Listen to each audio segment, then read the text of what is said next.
He had his hand on the door to close it when she fell. That was the only reason she lived. 1 second later, and he would have been back inside with the latch down the way he had lived for 8 years. Door shut, world out, nobody getting close enough to cost him anything. But she fell before he closed it. And the last thing she said before she stopped moving was 3 words that no one had said to him in 8 years. Please don't freeze. He did not want to bring her in. He brought her in. Subscribe now and drop your city in the comments. I want to see exactly how far this story travels. The people of Black Pine Hollow had been telling the same story about Ethan Walker for 8 years. They told it in the dry goods store, and at the feed barn, and over dinner tables when the winter got long and people needed something to talk about. They told it the way people told stories about things they didn't quite understand and had settled by repetition into a shape they could live with. The story went like this. Ethan Walker had been a different kind of man once. A man with a wife named Sarah who laughed at things he said, and a younger brother named Cole who had been following Ethan around since he could walk and had not stopped following him into adulthood, just on a slightly longer leash. A man who had come to Wyoming territory with enough competence and enough stubbornness to build something in the Black Pine Ridge country, which was not an easy place to build anything.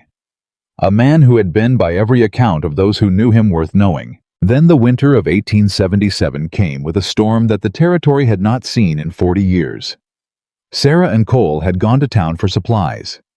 Ethan had stayed behind because one of the horses was sick, and he would not leave a sick horse unattended. That was the kind of man he had been, the kind who felt the responsibility of things in his bones. They had promised to be back before dark. The avalanche came off the ridge at mid-afternoon. It took the road between the ranch and Black Pine Hollow with it. They found Sarah and Cole 3 days later when the storm broke enough for a search party to go out. Ethan had not needed the search party to tell him what they found. He had known when dark came, and they didn't. What happened to him after that was the part of the story that people in Black Pine Hollow were less certain about because Ethan Walker had not given anyone much access to it. He had sold the ranch in the spring. He had moved to the high country north of the ridge, where a man could live without seeing another person for weeks, if he was deliberate about it. He had not, as far as anyone could tell, spoken to another human being in any sustained way for the better part of 8 years. He came to town 3 or 4 times a year for supplies. He did not stay. He did not engage in conversation beyond what the transaction required. He had the quality people struggled to describe it, but always landed on some version of the same image of a man who had made himself into stone. Not hard exactly, not threatening though he was large enough, and had the bearing of someone who had spent his life doing physical work that required him to be. More like stone in the sense of solidity, impenetrability, the quality of something that did not respond to weather because it had decided not to be affected by weather anymore. That man doesn't have a heart anymore, was how the blacksmith put it. The doctor's wife said, "It's not that he doesn't have one. It's that he's buried it where nobody can find it, including him." Both of them were right in the way that both versions of the same true thing could be right.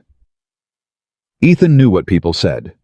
He did not particularly care. He had enough wood. He had enough food. He had the horse he'd had for 6 years, a gray gelding he'd named Nothing and called Smoke because that was easier. He had his tools, and his rifle, and his routine, which was the thing he had built the whole life around. Not the life, the routine, because the routine was something you could depend on, and Ethan had lost interest in things you couldn't depend on. He had been depending on it for 8 years. He had not expected a woman to fall through it.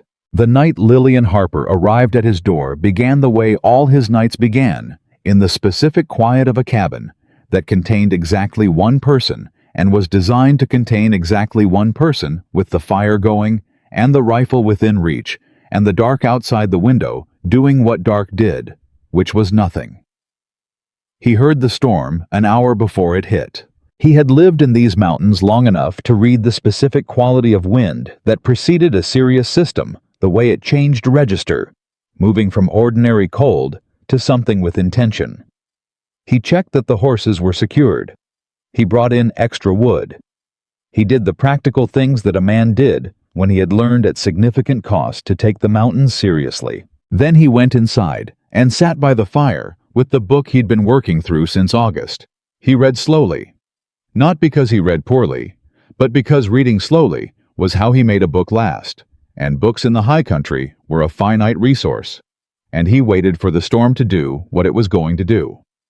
The knock, when it came, was so unexpected that he did not recognize it for what it was on the first impact. He had not had a knock on his door in, he thought about it, 4 years. The last one had been a territorial surveyor who had taken a wrong turn and was looking for the Pine Creek Road. Ethan had given him the direction, and the man had left, and that had been that. This knock was different. Not in volume it was, if anything, lighter than a knock should be the knock of someone who did not have much left to give to the act of knocking. But the specific pattern of it told him something before he was fully aware it was telling him anything. 2 knocks. Stop. 2 knocks. Stop. He set down the book. He went to the door. He did not open it immediately. He stood with his hand on the latch in the dark of the entry, and he listened. Wind. Storm sounds. Nothing that sounded like trouble, not horses, not voices, not the kind of activity that preceded unwelcome visitors. Just weather and the specific weight of something against his door. He opened the door. She fell inward. She had been leaning against the door. Not because she was weak, he understood later, but because she had stopped being able to stand on her own, and the door was what was keeping her vertical. When it gave way, she came with it, and he caught her out of reflex, the same reflex that had made him reach for Cole when Cole was 6 and fell off the fence, the reflex that had been in his hands long before his mind made any decision about it. She was frozen. Not figuratively, her coat was stiff with ice, her hair was frozen at the edges, her hands. When he grabbed her arms were so cold, he felt it through his own gloves. She had been in the storm long enough to be serious. Long enough that another 30 minutes might have been the difference between something that could be fixed and something that couldn't. He brought her inside. He did not make a decision about it. He just did it the way you did a thing when the thing was right in front of you, and your body already knew what needed to happen before your mind had gotten around to weighing in. He set her on the floor near the fire. He went back and closed the door against the storm. He looked at her. She was young, or not young, but younger than he had expected, somewhere in her 20s, which was younger than people who looked this weathered by circumstance had any right to be. She was wearing clothes that were functional rather than decorative, the clothes of someone who had packed for practicality, though they were not warm enough for what she had walked through. She was clutching a bag to her chest with both arms, which was the first thing he noticed past the immediate crisis of her physical state, because clutching a bag was not the action of someone who was purely focused on survival, it was the action of someone who was protecting something. He noted this. He put it aside. He got blankets. He built the fire higher than he usually kept it. He moved her closer to the warmth, which involved touching her, which was the first time he had touched another person and he didn't count it. He had stopped counting certain things. Her breathing changed as the heat began to work. Her color changed. He sat back on his heels and watched. She was going to be all right. Probably. If she didn't have frostbite, that was going to make itself known in the next hour.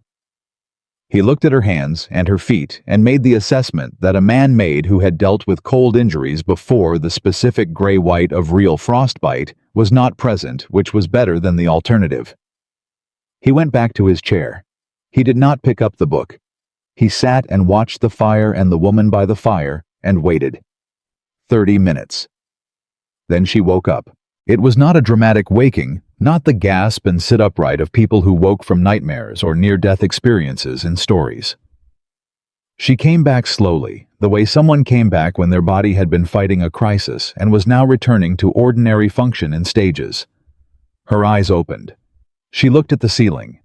She looked at the fire. She looked at him. He met her eyes.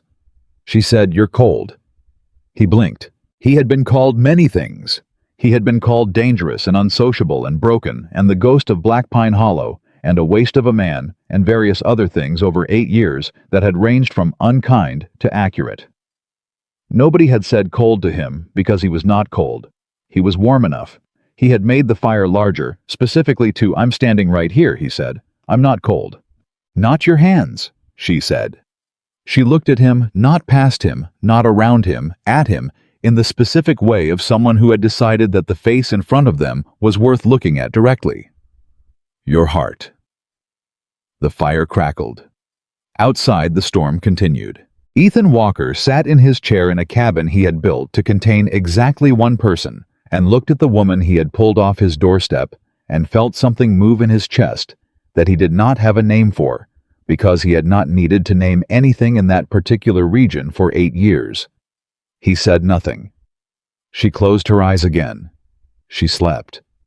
He sat with what she had said until the fire needed tending, and then he tended the fire, and then he sat with it some more. Nobody had looked at him like that in 8 years, like there was something worth looking at.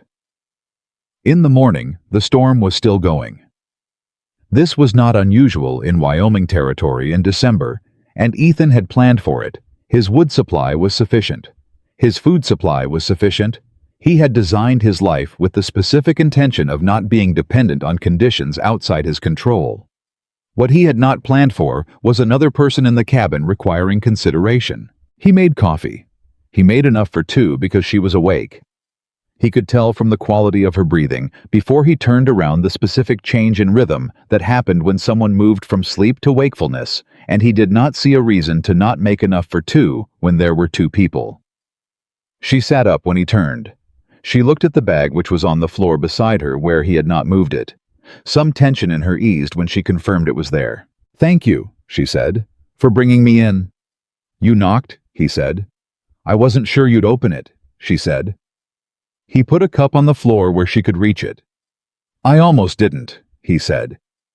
She looked at him with the same quality she had looked at him with the night before, direct, unhurried, as if she had all the time in the world for this particular face and was not going to spend that time looking away. "What stopped you?" she said. He thought about this honestly. "You fell," he said. "That's it," she said. "That's it," he said. She picked up the coffee. She held it with both hands, and he could see that her hands were still stiff from the cold, not seriously damaged, but not right yet. He filed this. He would need to watch it. "I'm Lillian Harper," she said. "I know who you are," he said. She looked at him sharply. "You do," she said. "I was in Black Pine Hollow 2 weeks ago," he said. "Your name was being said in the saloon. Something about a land dispute." He paused. "Something about a box with papers." She looked at the bag. "Yes," she said. "You don't have to tell me about it," he said. "I know," she said. "But I should." He sat across from her. She told him. Not the whole story, not the version that had all the edges and the complications he would eventually understand. The version you told someone when you didn't know them yet, but you needed them to understand the basic shape of things. Her father's farm, her uncle's betrayal, the documents that proved it, the men who had been sent to take those documents from her by any means required. He listened. He was good at listening. He had always been good at listening, even before the years alone. Sarah had called it one of his best qualities, the ability to let a person finish before he decided what he thought. The years alone had not changed this. If anything, they had deepened it because a man alone on a mountain had nothing to do while someone talked except listen. When she finished, he said, "The men following you, how far back?" 2 days, maybe 3, she said.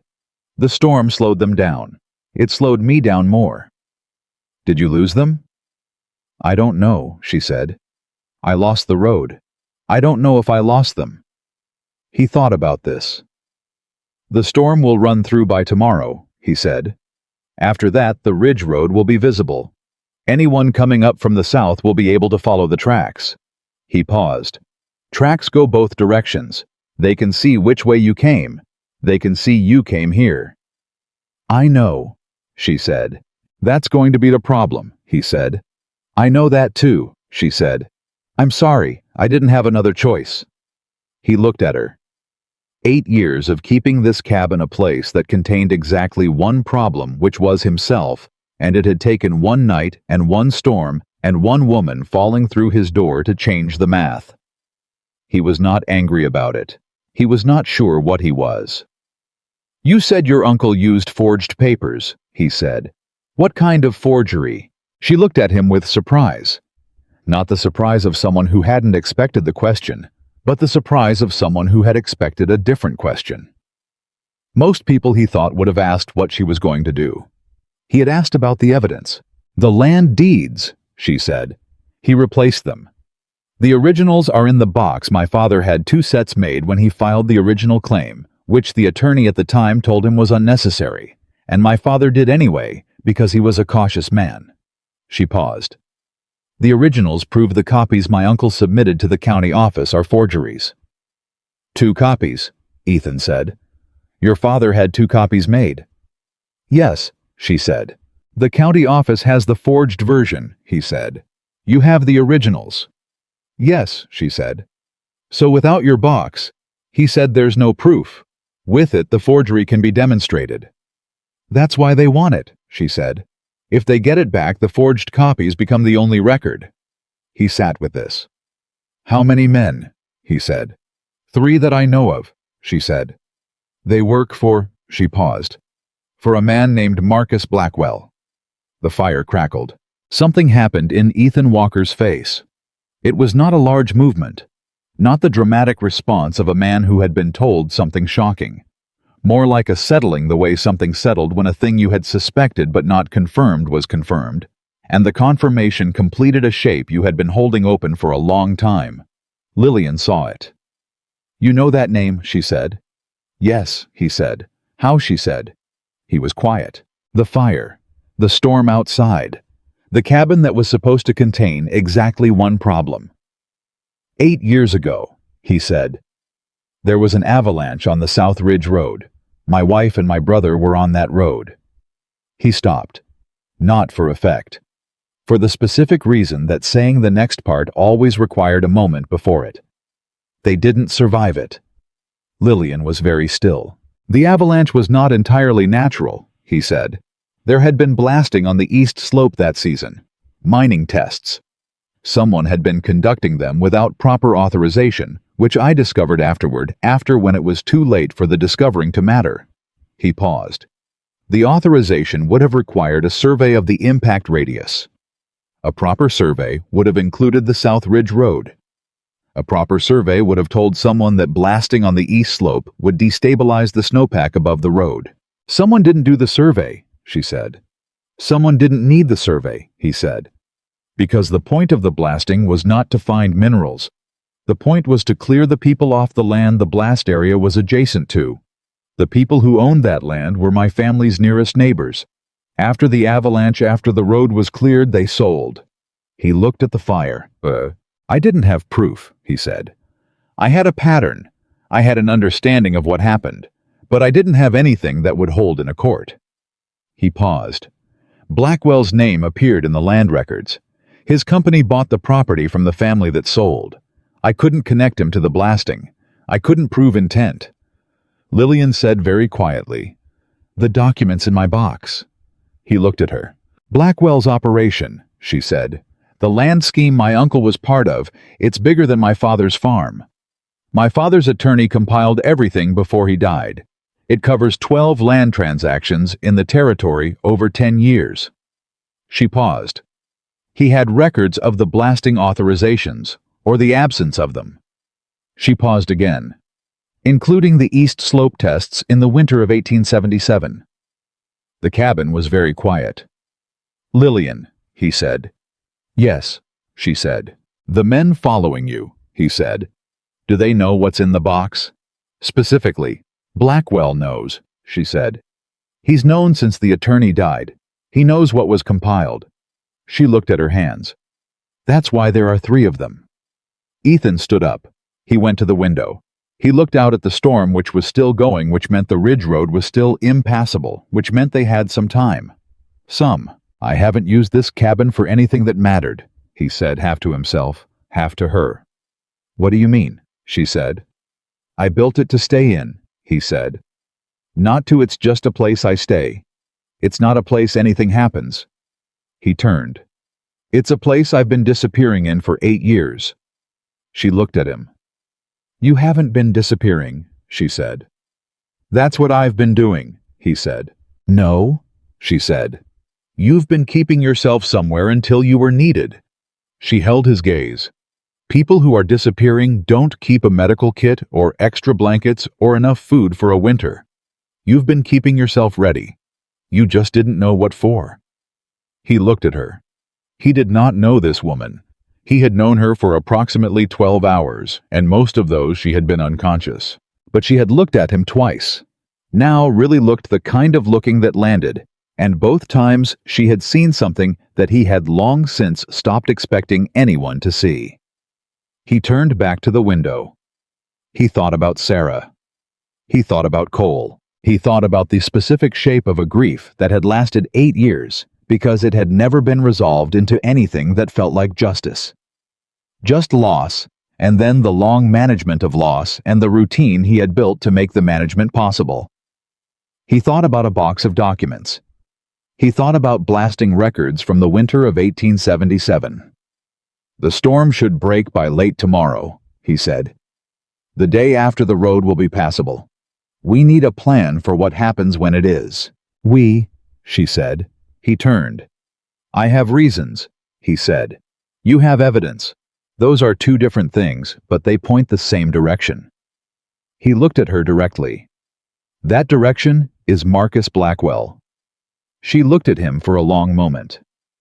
You spent 8 years in this cabin, she said. Alone. Yes, he said. And now you're saying we? She said. Yes, he said. She looked at the fire. All right, she said. All right, he said. You saved my life last night, she said. I can recognize when someone is doing it again. He almost said something to that.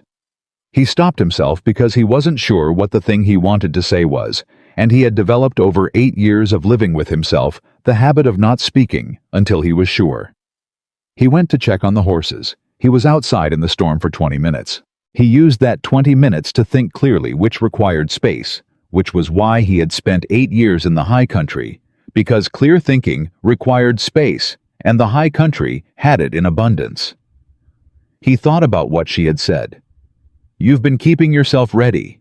You just didn't know what for. He thought about the fact that he was the man everyone in Black Pine Hollow described as someone without a heart, and that a woman who had nearly frozen to death on his doorstep had looked at his face and seen that this description was not quite accurate.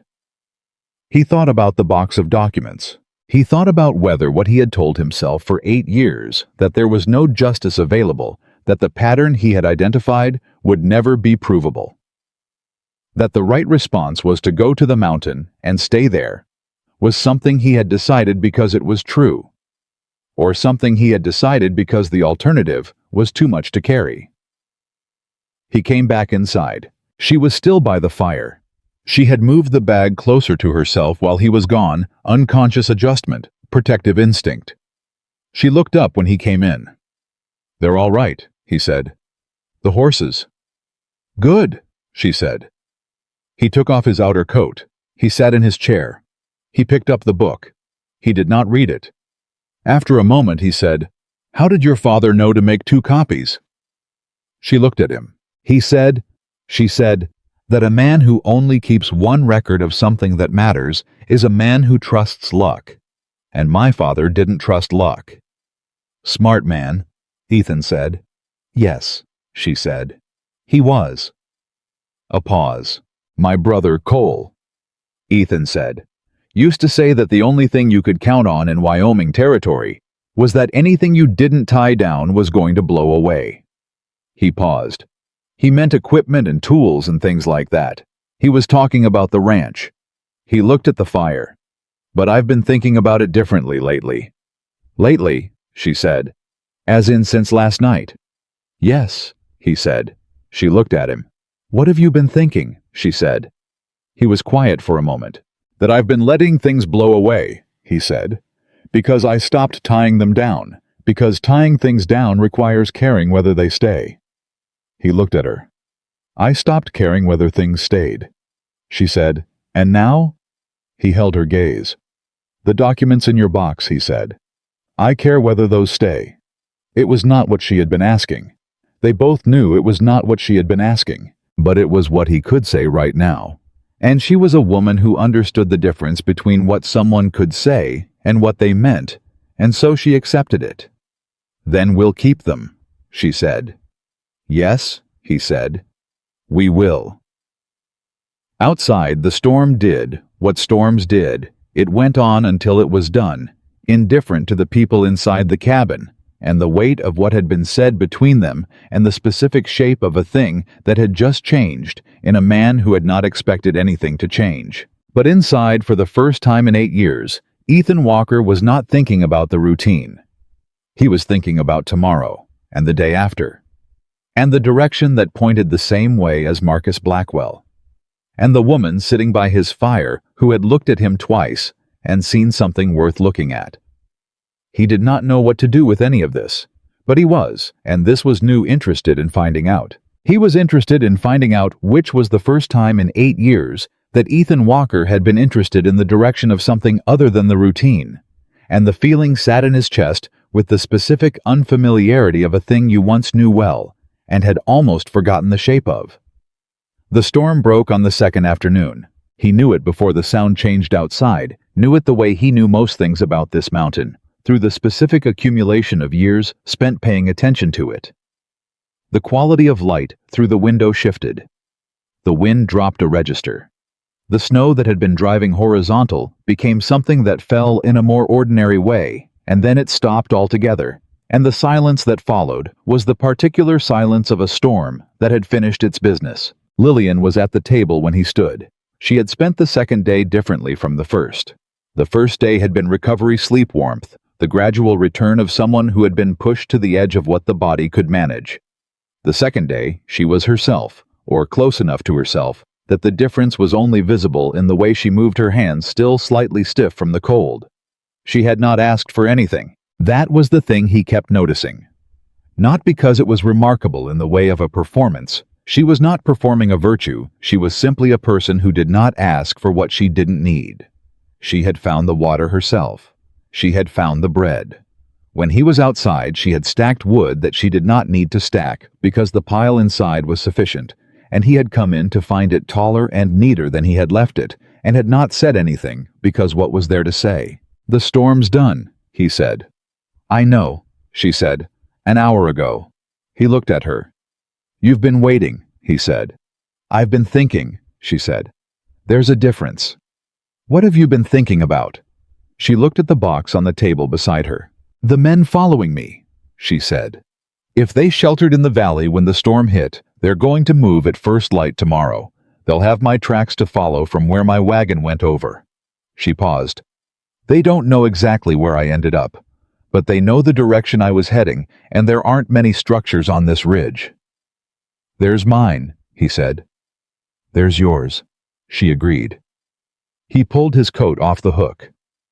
"I need to walk the perimeter," he said. She stood up. "I'm coming," she said. He looked at her.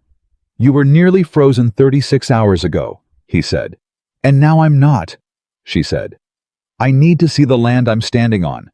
I can't plan for something I can't see." He held her gaze.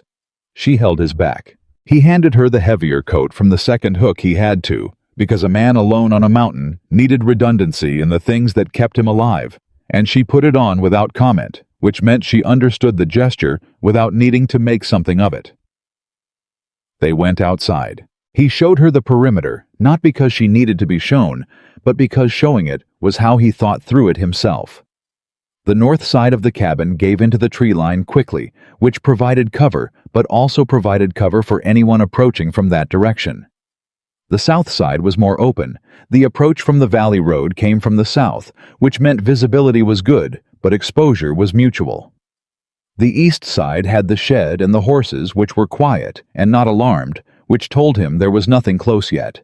"If they come from the valley road," Lillian said, "and they know the cabin is here, they'll come in the early morning," he said. "Best light, least expected. Men who do this kind of work don't come at night in unfamiliar mountain country."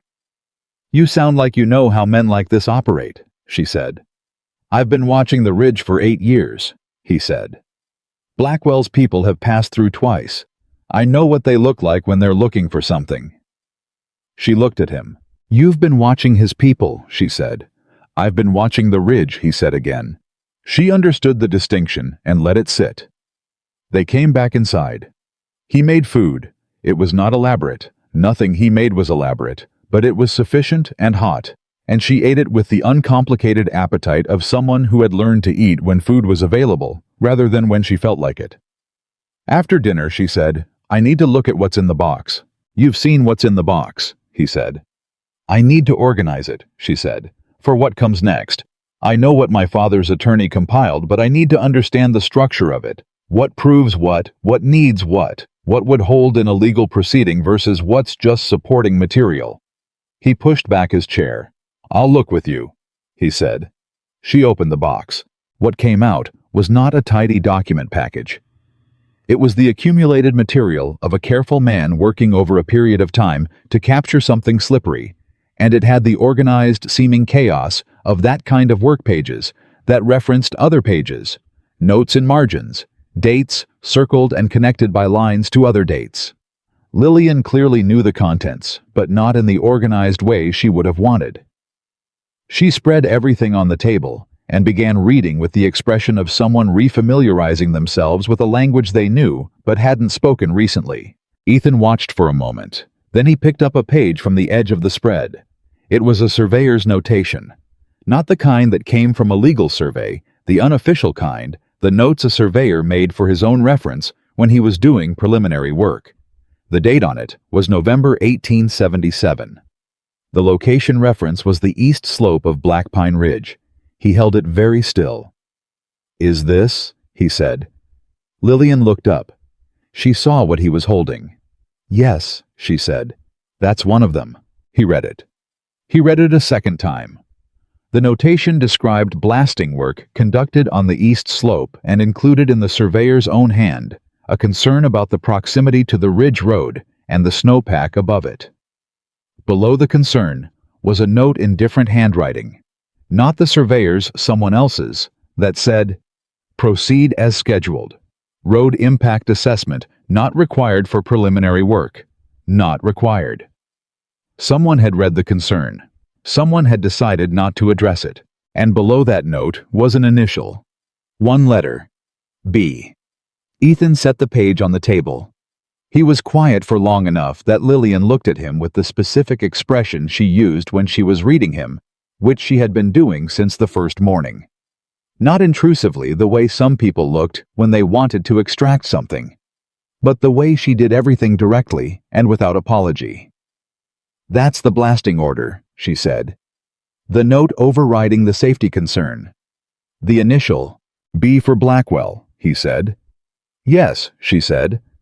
The attorney found the surveyor 3 years after the fact. The surveyor kept his original notes. He was afraid to destroy them in case something came back on him. He gave them to the attorney in exchange for protection from the legal consequences. "What happened to the surveyor?" Ethan said. Lillian was quiet for a moment. "He died," she said. "Last year, before the attorney could get his formal testimony. Natural causes, the official record said." Ethan looked at her. "Natural causes," he said. "The attorney wasn't convinced," she said. "Which is part of why he compiled everything he had into this box. He knew he might not have time to finish it through official channels." "And then the attorney died," Ethan said. "Also, natural causes," she said. "Also, last year." He stood up. He walked to the window. He looked at the dark, which was complete now, which meant they had until morning. "3 people," he said. "The surveyor, the attorney. Who else knew about the box?" "My father," she said. "And me. And my uncle, who figured it out when he went through my father's papers after the death and found a reference to the second copy." She paused. "My uncle told Blackwell. That's what started all of this." "Your uncle told Blackwell that evidence existed connecting him to the blasting," Ethan said. "Yes," she said. "And Blackwell has been eliminating every person who knew about it," he said. "And now he just needs the physical evidence." "Yes," she said. He turned from the window. "We're not giving it to him," he said. It was the first time he had said "we" with the full weight of a commitment behind it, rather than the tentative plural of two people who had been forced into proximity. She heard the difference. "No," she said. "We're not." "Who else is there?" he said. "Who else could receive this? Who could use it in a way that Blackwell can't simply make disappear?" "The Territorial Governor's Office," she said. "My father's attorney had a contact there, a man named Aldrich. He's not on Blackwell's payroll. He's been investigating Blackwell separately for other reasons." "Do you have contact information for Aldrich?" he said. "Not here," she said. "But I know where he's based. If we could get to the territorial capital." 2 days' ride in good conditions," he said. "In December with Blackwell's men between us and the Valley Road."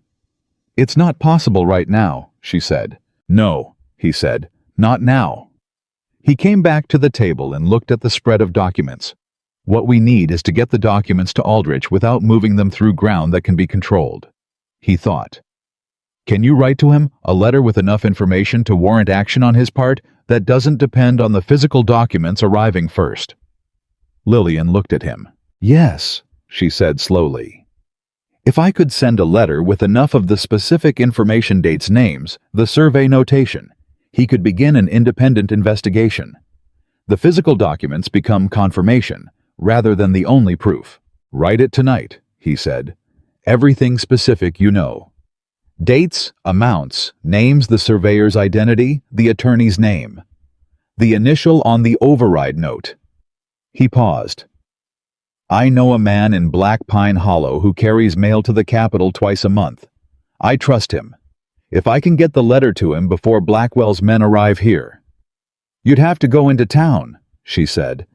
"I'd have to go tonight," he said. She looked at him. "That's 8 miles," she said. "I've ridden it in the dark before," he said. "Ethan," she said. It was the first time she had used his given name. He had given it to her, she had given him her name on the first morning, and he had offered his in return, the basic exchange of people who were going to be in the same space for more than one night. But she had been careful with it, using it only now. He looked at her. "If something happens on the road," she said. "If Blackwell's men are already moving." "The storm broke 2 hours ago," he said. "They're not moving tonight. They'll wait for first light, same as anyone with sense." He paused. "I'll be back before they are." "You don't know that," she said. "I know this mountain," he said. "I know the roads. I know how men move in winter when they don't know the territory." He looked at her steadily. "Write the letter. I'll take it to Ed Marsh in town and be back before dawn." She looked at him for a long moment. She picked up the pen. She wrote. He had expected her to write a short letter, the kind of thing that could be explained in a paragraph, the basic facts and a request for action. What she wrote was 6 pages, which she completed in 40 minutes in a handwriting that was clear and organized, despite the speed, the specific handwriting of someone who had been writing important things under pressure before. She folded it. She handed it to him. "Everything," she said. "Everything that's in the box in summary form. And the surveyor's statement, I know it well enough to reproduce the key points." "Aldrich will know if it's accurate," he said. "He'll know," she said. "He has his own records. This will match." He put the letter in his coat. He went to saddle Smoke. She followed him to the shed, which he had not expected. "You don't have to," he started. "I know," she said. He had heard her use that phrase before. "I know." The way she said it meant, "I know I don't have to," which is precisely why it means something that I'm doing it anyway. He saddled the horse. She stood beside him in the shed and held the lantern because the lantern needed to be held, and she was there, and it was practical. When he was done, he took the lantern from her and hung it back on the hook. He turned. She was closer than he expected. Not invasively close, but close in the way of someone who had stopped maintaining the careful distance of new acquaintance and had not decided when this had happened. "Be careful," she said. "I'm always careful," he said. "That's not what I mean," she said. He looked at her. "I know," he said. He rode out. The night was cold and clear in the way that mountain nights became when a storm had just finished with them. The air scrubbed clean, the stars excessive, the world reduced to its most honest components. He rode without hurry, because hurrying on a dark mountain road in December was how you got your horse killed, and smoke was the one thing in his life he refused to be reckless with. He thought about the letter in his coat. He thought about Aldrich in the territorial capital. He thought about the initial B on the override note, and what it meant to finally have something that connected Blackwell to the specific decision that had killed the people he loved. He thought about Lillian. He reached Black Pine Hollow at close to midnight.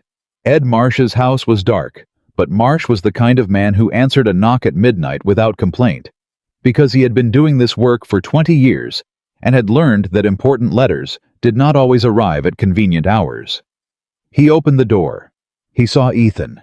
He looked surprised, because Ethan had not knocked on anyone's door at midnight in 8 years. "Walker," he said, "I need this to reach Aldrich at the Capitol," Ethan said. He handed over the letter. "Fast as you can manage. It's important." Marsh took the letter. He looked at it. He looked at Ethan. "How important?" he said. "Important enough that someone is going to try to stop it from getting there," Ethan said. "So I need you to use the route that doesn't go through Blackwell's logging territory." Marsh was quiet. "This is about Blackwell," he said. "Yes," Ethan said. Marsh looked at the letter. Then he looked at Ethan with the expression of a man updating a long-held understanding of something. "You've been waiting for this," Marsh said. "No," Ethan said. "Someone brought it to me." Marsh took the letter. "I'll leave before dawn," he said. "East route." "Thank you, Ed," Ethan said. He rode back. He was moving faster on the return than the outward journey, not recklessly, but with the specific purpose of a man who had left something behind that he wanted to get back to, which was a sensation he had not had in 8 years, and which sat in his chest with a warmth that was its own kind of surprise. He was 4 miles from the cabin when Smoke startled. Ethan pulled him up. He sat very still in the dark, and he listened. Nothing. But Smoke had heard something, and Smoke did not startle without reason. He sat for 30 seconds. Then he heard it. Horses, plural. Moving through the trees to his east parallel to the road. Moving slowly, which meant they were trying not to be heard, which meant they knew someone was on the road. They had moved at night. He had been wrong. He did not spend time on being wrong. He turned Smoke off the road and went north through the trees, not toward the cabin on the direct line, which was what they would expect, but north first and then west, the long way. The way that meant 4 extra miles through dark timber, but also meant he was not leading anyone to Lillian. He rode. The sounds behind him went on for a while, and then stopped, which meant they had reached the road where he'd left it and found the tracks going north, and would not be certain what that meant. He gave it an hour. Then he came in from the west side, the side with the tree cover where his approach would not be visible from the south. The cabin was dark. Dark was correct. She had the sense not to leave the fire showing through windows when she was alone in a cabin that people might be looking for. He came in quiet. He knocked twice, stopped, knocked twice again. The pattern he had used with Cole years ago when they were boys, and sneaking back into the house after dark, and needed the door opened without waking their mother. The door opened. She had a rifle. She held it correctly, 2 hands the stock against her shoulder barrel, slightly elevated until she confirmed what she was seeing. She lowered it when she saw him. "You're back," she said. "I said I would be," he said. "You're late," she said. "There are men in the trees to the east," he said. "I had to come around." She stepped back from the door. He came in. He closed the latch. He looked at her, at the rifle she was holding, at the way she had held it, at the specific readiness of someone who had not been waiting passively for his return, but had been preparing for whatever arrived at the door. "Where did you find that?" he said. "The cabinet behind the food stores," she said. "I looked while you were gone." She checked the action on the rifle and set it against the wall. "Was it loaded?" "Yes," he said. "Good," she said. I assumed it was. He looked at her. You would have used it, he said. If I needed to, she said. Alone, he said. Against men who do this professionally. I wasn't planning to win a confrontation, she said. I was planning to make enough noise and enough of a problem that someone in Black Pine Hollow would hear it and investigate. He thought about this. That's a reasonable plan, he said. I know, she said. Sit down. You've been writing for hours. He sat. She put water on. He told her about Marsh and the letter and the men in the trees. She listened without interrupting. When he finished, she said, They moved at night. You said they wouldn't. I was wrong, he said. He waited to see how she would take this. But you anticipated it anyway, she said. Coming back from the north. I heard them before I was close enough to lead them here, he said. Still, she said. I was wrong about the timing, he said. You were wrong about one thing and right about the rest, she said. That's a good ratio when the stakes are what they are. She handed him the coffee. The letter. On its way to the capital, he said. Ed Marsh. He'll use the east route. Good, she said. He drank the coffee. She sat across from him with her own cup and the specific stillness of someone who had been alone in a dark cabin for several hours, managing the possibility that things had gone wrong, and was now managing the fact that they hadn't. You're all right, he said. Yes, she said. I was... He stopped. She looked at him. I was thinking about you, he said, on the way back, that I'd left you here alone. She was very still. That hasn't happened to me in a long time, he said. Thinking about someone else's situation while I'm in the middle of my own. What did you think, she said. That you'd manage, he said. That you were the kind of person who managed. He looked at his coffee. And that I didn't want you to have to manage alone. She said nothing for a moment. The fire, the dark outside, the men in the trees who would move at first light. Ethan, she said. Yes, he said. My father taught me to take care of things, she said. My whole life. Take care of the animals, take care of the land, take care of the accounts, take care of whatever needs taking care of. He said a person who couldn't take care of things was a person who depended too much on luck. He sounds like a sensible man, Ethan said. He was, she said. But he also said something else. He said the most important things you take care of are the ones you choose, not the ones you're given. She looked at him directly. He was talking about the farm, about choosing to work a piece of land, even when it was difficult, because that choice was what made it yours. And, he said, and I've been thinking, she said, about choice. About the fact that you chose to open that door when you could have kept it closed. And you chose to make enough coffee for 2 people when you hadn't made coffee for 2 people in 8 years. She paused. And you chose to ride to Black Pine Hollow tonight when nobody asked you to and nothing required it except that it was the right thing to do, and you decided to do right things again. He looked at her. I don't know when I decided that, he said. I do, she said. When, he said. When I fell through your door, she said. You could have stepped back and let me fall and told yourself the door had already been open, but you caught me. She paused. You were done with people before I knocked, and then I fell and you weren't. He was quiet. I wasn't done, he said. I was stopped. There's a difference. Yes, she said. There is. They looked at each other. The fire needed tending, and neither of them moved to tend it, because the conversation was more important than the fire's level. You have to leave tomorrow, he said.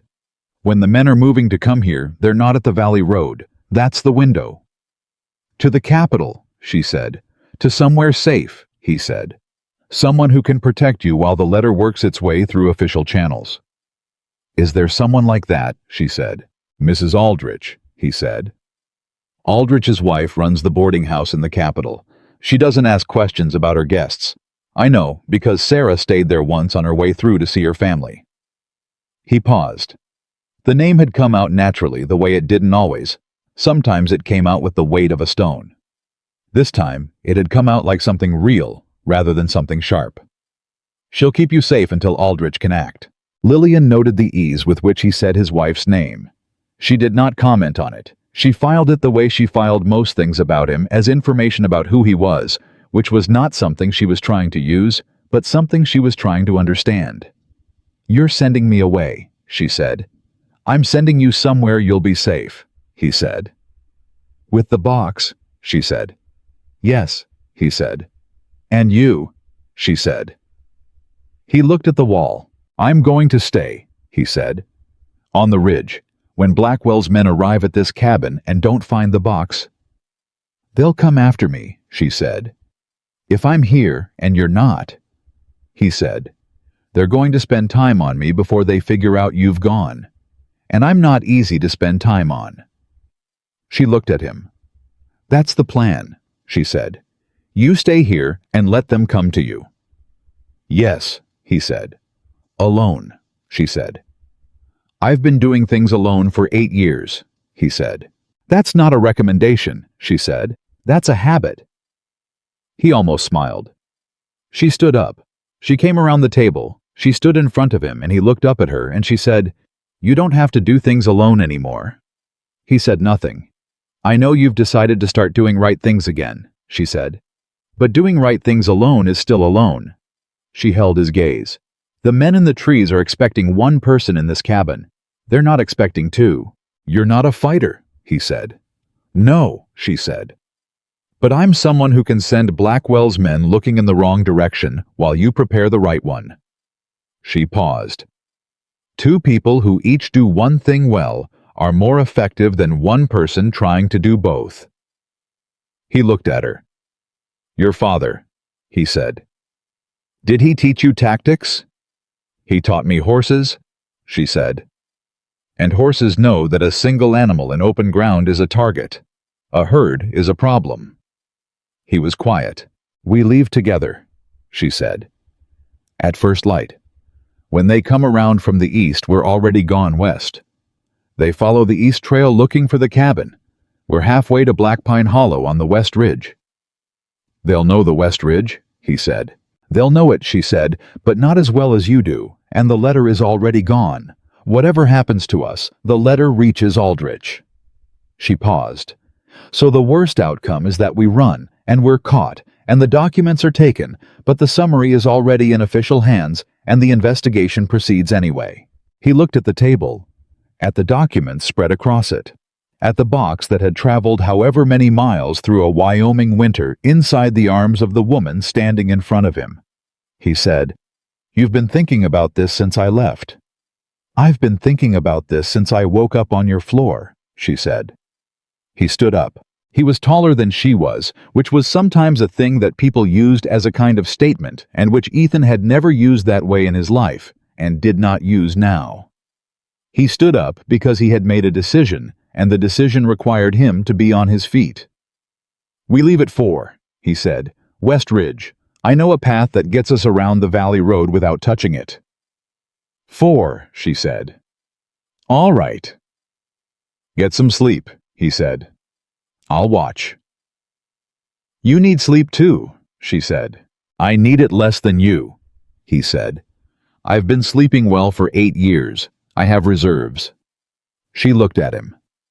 "You haven't been sleeping well," she said. "People who sleep well don't have that look." "What look?" he said. "The one where something is always slightly too awake behind your eyes," she said. "Even when the rest of you is still." He said nothing.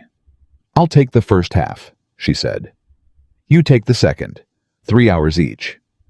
He thought about arguing. He thought about the fact that in the last 2 days, she had been consistently more right than wrong, and that arguing with someone who was consistently right was a poor allocation of energy.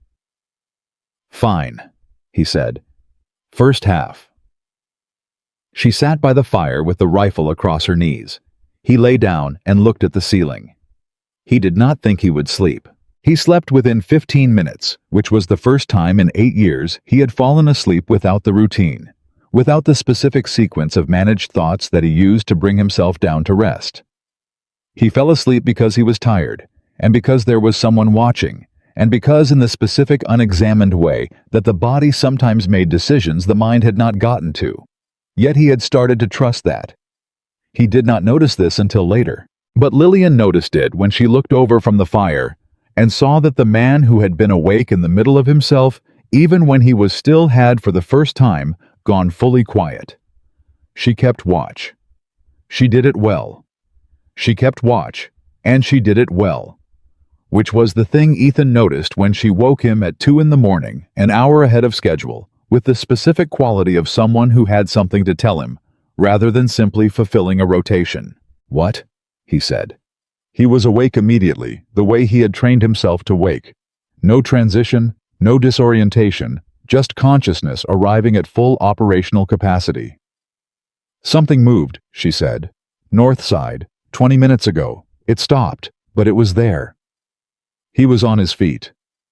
"One or more," he said. "I couldn't tell," she said. "I only heard it once, but it was deliberate." "Deliberate," he said. "It wasn't an animal," she said. "Animals move." This stopped. He went to the window. He stood beside it rather than in front of it. The dark outside had the quality of deep winter pre-dawn, not fully black, because there was enough snow on the ground to give the night a faint ambient brightness, but close enough. He looked at the tree line on the north side. Nothing moved. "How long since it stopped?" he said. 18 minutes, she said. "They're waiting," he said. "Not for light, for a second group to get into position." "Both approaches," she said. "They want the box," he said. "They'd rather take it and leave quietly than make noise. 2 groups means they can cover the exits and force us toward one of them." She said, "We need to go now." "Yes," he said. He moved fast. He had been moving fast since he came back from Black Pine Hollow, not in the anxious way, but in the way of a man who had committed to a direction and was not spending effort on alternatives. The box went into Lillian's bag. The bag went on her back. He took the rifle and his coat and the saddlebags he had packed before sleeping, which contained what they would need for a 2-day ride in December. He looked at the cabin. He had built it himself over 2 summers with the specific intention of living in it until he didn't need to live anywhere. He had not thought of it as home exactly. He had not thought of anything as home since 1877. But he had thought of it as the only version of himself he was willing to maintain. And leaving it in the dark with men in the tree line was a different kind of leaving than he had imagined. He looked at it for 3 seconds. Then he went to get the horses. Lillian was already in the shed when he got there. She had her horse saddled, or almost saddled. She was working on the cinch, with the particular efficiency of someone who knew horses, but had not worked with this specific animal before. He finished it for her, not because she was doing it wrong, but because he knew where the horse's habits were, and she didn't yet. "He tightens when he inhales," Ethan said. "Wait for him to breathe out." She waited. She tightened. She tested it. "Good," he said. He saddled Smoke in 30 seconds. They led the horses out the back of the shed, which faced west, away from both the north tree line and the south approach road. The snow was deep enough to muffle hoofbeats, which was luck, though Ethan had positioned the shed facing west for this exact reason 8 years ago. Because a man alone on a mountain needed options. They mounted. He pointed west, then north, on a line that would take them around the back of the ridge before cutting south toward the valley road, well past the point where Blackwell's men would be watching it. They rode in silence. 40 minutes out, when the cabin was far enough behind them that sound would not travel back, she said, "Will they destroy it? The cabin?" "Maybe," he said. "I'm sorry," she said. "It's wood," he said. "It was yours," she said.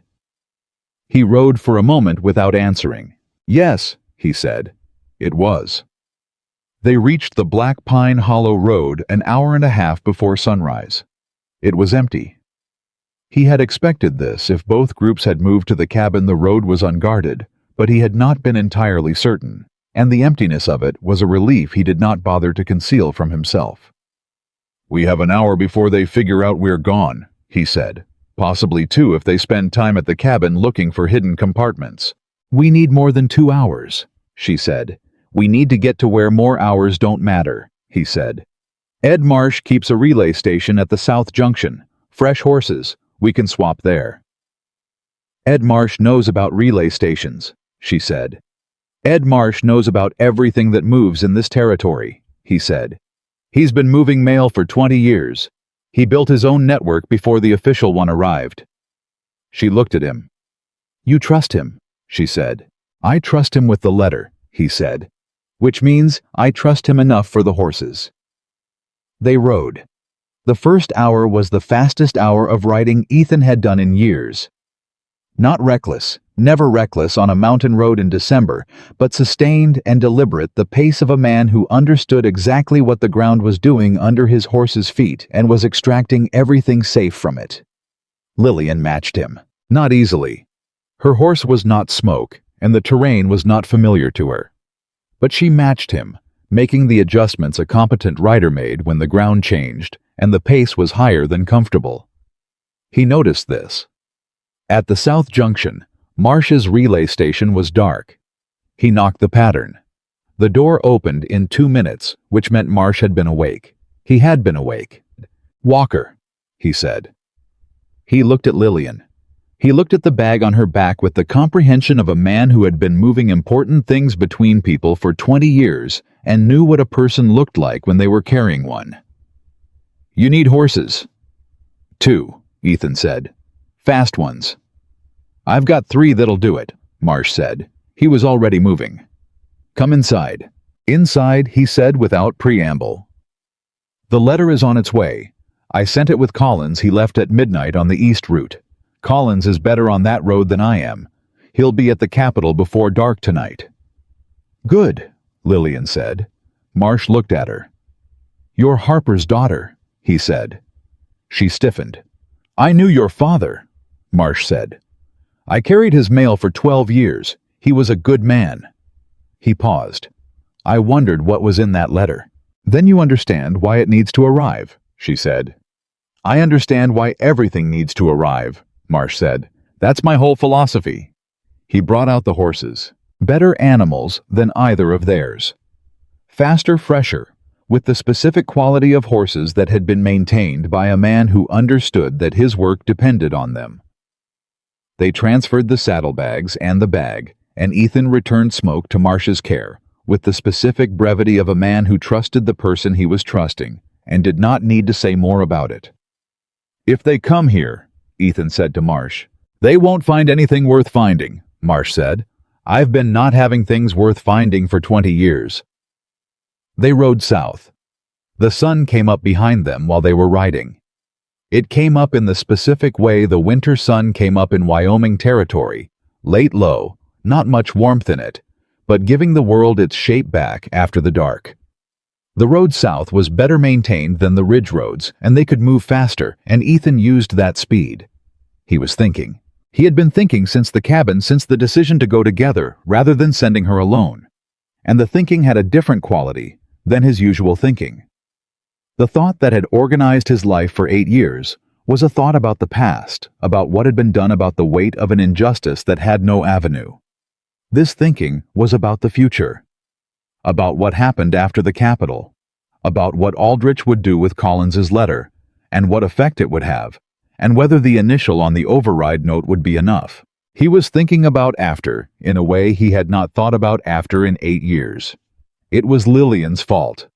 He was fine with this. They were an hour south of Marsh's station when she said, "There are riders behind us." He did not look back immediately.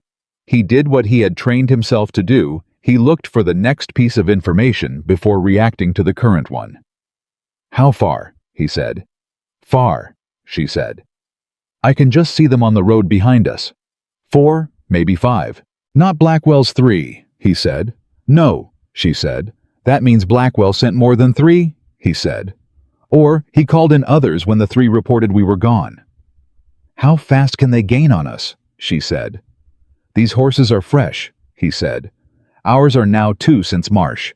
But 5 horses running together will move faster than 2. He looked at the road ahead. We need to not be on the road. Where then? She said. I know this country, he said. There's a town 8 miles east Redstone, smaller than Black Pine Hollow. There's a man there who runs a boarding house and who doesn't tell people's business. 8 miles east on what road? She said. Not on a road, he said. She looked at him. Trust me, he said. I do, she said. It was immediate, unhesitating. He turned his horse east. She followed. The ground off the road was harder going, but not impossible. Ethan had been moving through this country for years, and he knew which slopes were manageable in winter and which ones were deceptive, and he chose a line that went through difficulty, but not danger. The riders on the road behind them continued south. He watched them from the ridge he'd used as cover as they went past below. 5 men. Well mounted. Moving at speed, which meant they were confident in the direction. They had not seen the turn. Lillian watched them from beside him. When they were gone, she said, They'll realize we're not ahead of them. Eventually, he said. By then we'll be in Redstone. And from Redstone, we rest the horses, he said. And we send a second message not to Aldrich, to the Territorial Marshal's office. A message that says that armed men are operating in the Black Pine Ridge territory on Blackwell's behalf, and that they have been pursuing 2 witnesses. Witnesses, she said. That's what we are, he said. We witnessed the documents. We have knowledge of the override note. We're material witnesses in whatever legal proceeding follows Aldrich's action. She was quiet. You've been planning this, she said. Since the cabin, he said. Since you told me about the blasting records. She looked at him in the specific way she had been looking at him since the first morning, directly without the managed distance that most people used when they looked at someone they didn't know well enough to look at directly. Ethan, she said. We need to keep moving, he said. I know, she said.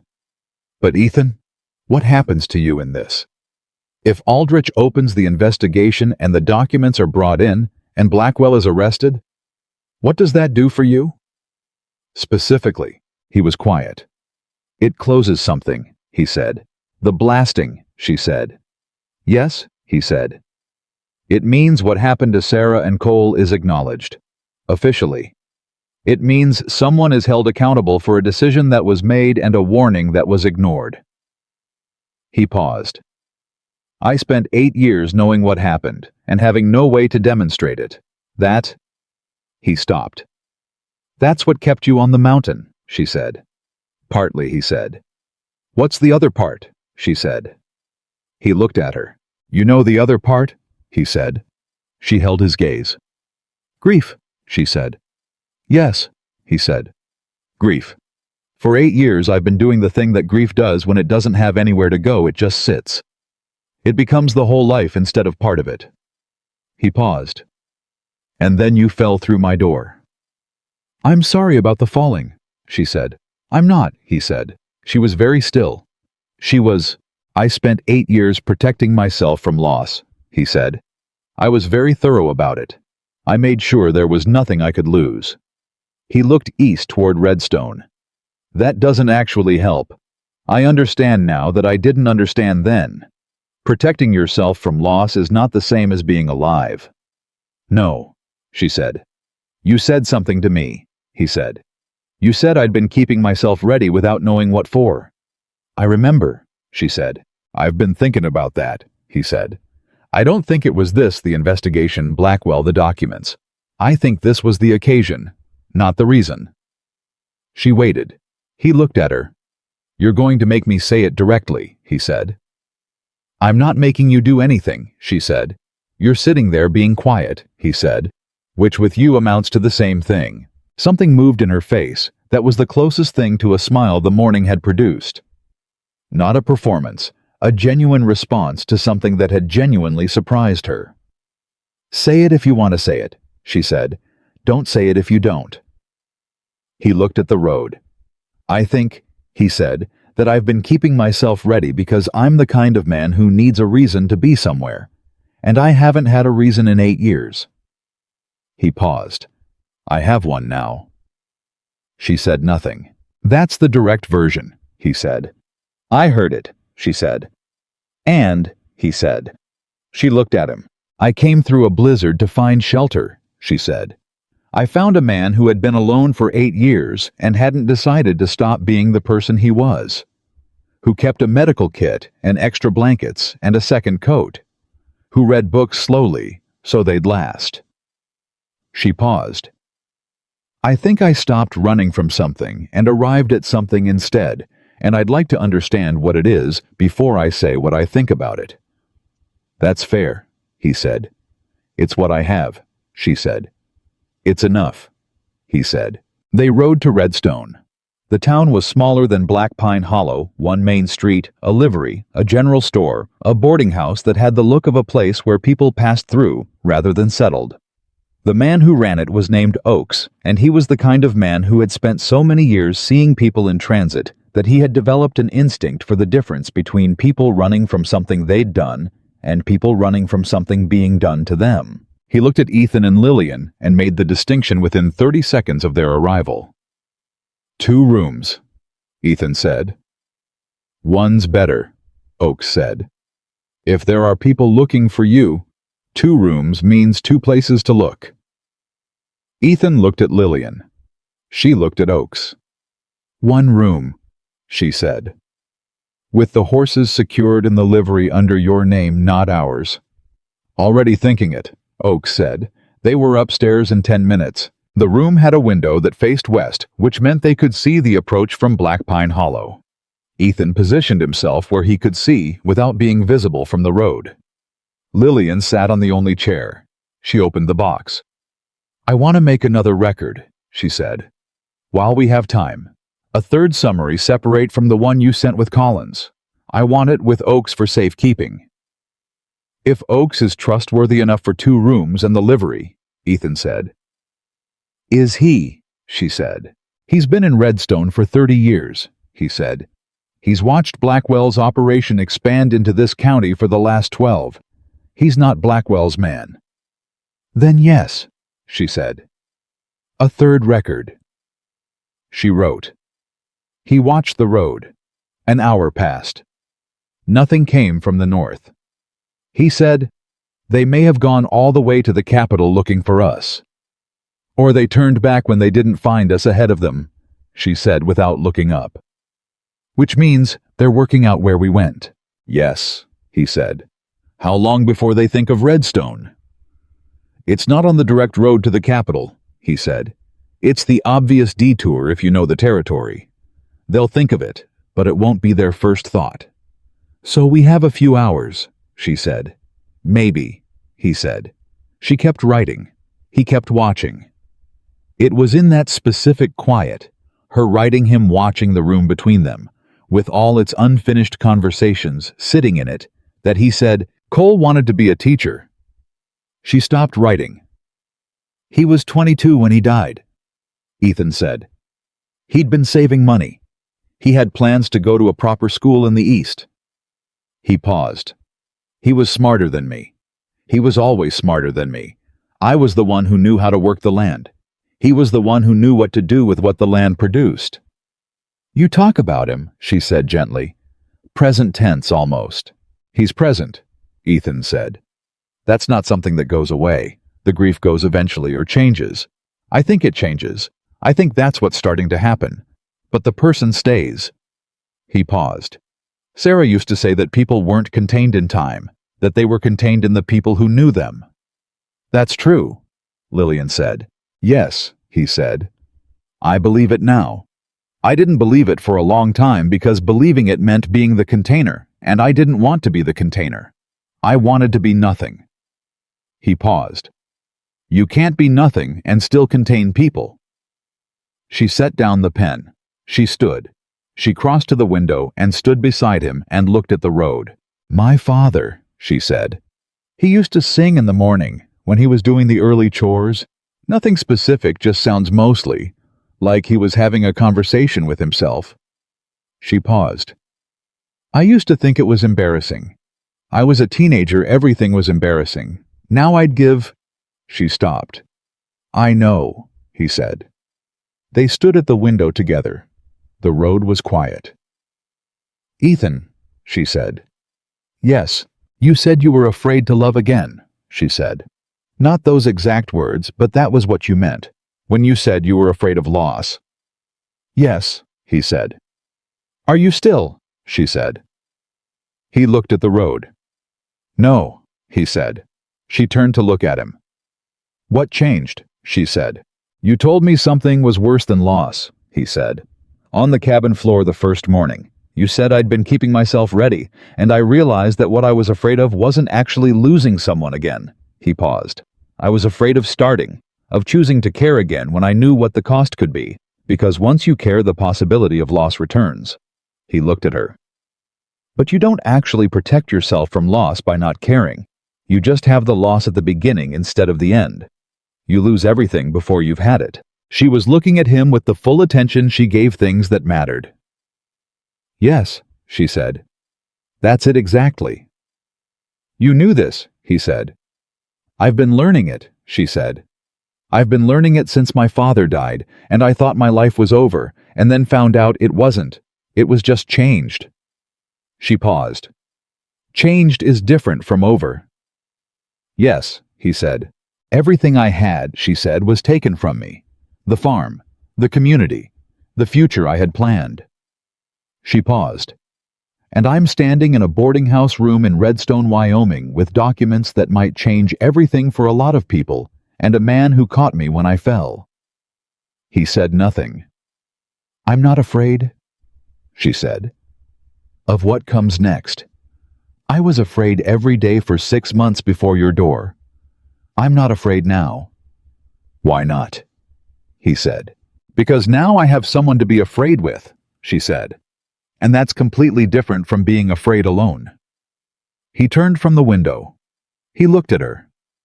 He reached out. He put his hand against the side of her face. Not the gesture of a man performing tenderness. The gesture of a man who had been keeping his hands to himself for 8 years because hands that had lost people tended to not reach for people, and who had just decided to stop being that careful. She did not move away. She put her hand over his. They stood like that for a moment. Then from below, Oakes knocked twice on the floor, the signal he had established when they arrived. Someone was on the road. Ethan moved to the window. 3 riders coming from the north. Not 5. 3. They split, he said. The 5 we saw going south, they split up. These 3 came back to look for us. Do they know about this place? She said. They'll ask at the livery first, he said. Oakes has the horses under his name, but someone might have seen us arrive. How long? She said. 10 minutes before they've asked their questions, he said. Less if someone talked. She picked up the bag. She picked up the box. The 3rd copy, she said. I need to leave it with Oakes. Go now, he said. I'll watch. She went down. He watched the 3 riders stop at the livery. He watched one of them go to the livery door. He watched the livery man. Not Oakes, one of his hands gesture south. The rider turned south. He followed the gesture. The 3 riders moved south on the main street and kept going. Ethan let out a breath. Lillian came back up. Done, she said. Oakes has it. He knows what to do if we don't come back. We're coming back, he said. I know, she said, but he has it. He looked at her. She had moved through the last 10 minutes with the specific efficiency of someone who had stopped waiting for the world to tell her what came next and had started deciding for herself. He had watched this quality develop across 3 days, from the woman who had knocked twice and twice again with the last of her strength to the woman standing in a boarding house room in Redstone with a bag on her back and a 3rd copy of critical documents in the hands of a trustworthy man. You're going to be all right, he said. I've been all right for a while, she said. I'd like to be better than all right. He almost smiled. What does better than all right look like? He said. She looked at him. It looks like the Capitol, she said. And Aldrich. And a legal proceeding. And then, she paused. And then, he said. And then I'd like to see the ridge in spring, she said. I'd like to see the mountain when it isn't trying to kill me. It's not trying to kill you, he said. It doesn't know you yet. Is that how it works? She said. You have to let it know you. Yes, he said. You have to be there long enough. She looked at him steadily. I'd like to be there long enough, she said. He held her gaze. So would I, he said. They left Redstone an hour later, heading south on a road that was cleaner. Now the three riders somewhere ahead and not behind, and the capital a day's ride away with Collins already there and Aldrich already reading. He rode beside her rather than ahead of her or behind her. She noticed. She did not say anything about it, but she noticed. She noticed, and the noticing was the kind that accumulated each small thing, adding to a larger understanding that she was not yet ready to name, but that was taking shape whether she named it or not. They rode south. The three riders they had seen in Redstone had gone ahead of them on the main road, which meant one of two things. Either they had not connected Redstone to Ethan and Lillian's disappearance from the ridge, or they had decided to push to the capital on the assumption that was where the documents were headed. Either way, they were in front rather than behind, which changed the calculation. They're going the same direction we are, Lillian said. Yes, Ethan said, which means we can't take the main road into the capital, she said. We weren't going to, he said. There's a route that comes in from the east. It takes longer, but it comes out near the government quarter, which is where Aldrich's office is. She looked at him. You know the capital well, she said. I went 3 times after 1877, he said, looking for the right office, looking for someone who could tell me whether what I suspected about the blasting could be pursued. He paused. I was told 3 different times that without physical evidence, there was nothing to be done. So you went home, she said. I went back to the ridge, he said. I stopped calling it home around then. She rode beside him. What will you call it, she said, if we get through this? He was quiet. I'll think about that, he said. After. Good, she said. I'll be interested in what you decide. The east approach to the capital took them off the main road 2 hours out and through country that was less traveled but not unknown to him.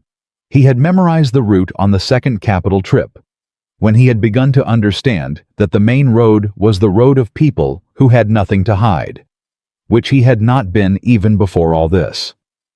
The route came in through a residential district past a church and a school, and the kind of ordinary commerce that reminded a man who had been on a mountain for 8 years that the world had been going about its business regardless. He had known this in the abstract, seeing it was different.